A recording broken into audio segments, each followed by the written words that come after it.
Was this a bioweapon? Well, it certainly could have been. And, Maria, even if you just look at this intuitively, where the Wuhan lab is undertaking this type of research, it's in Wuhan, the virus comes from Wuhan. It's not like the lab is in Wuhan, the virus comes from Shanghai or even Paris. And then you overlay the reports, as you were indicating, that even include perhaps a collaboration between the Wuhan lab and the Chinese military, which are referenced in the House Republican Intelligence Report, which you can see online, dating back to 2012, where there are concerns about the lab's operations and its coordination with the Chinese military.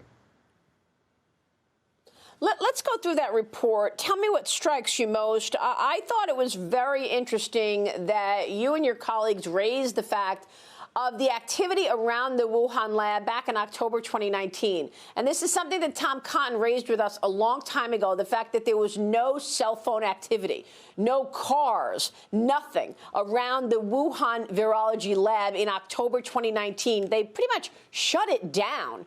Let's just recognize where we are. We're not talking about bat caves in the suburbs. Right. Wuhan is a major city in China, larger than New York City. No activity for several weeks in October 2019 around the lab.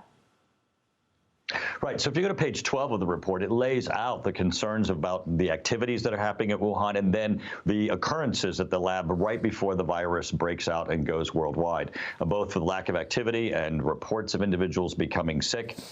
This really shows, I think, a grave concern of both the activities that were there and raises a concern about U.S. involvement. And then, of course, it goes to the Biden administration being completely unwilling to continue to pursue the original origins of the virus.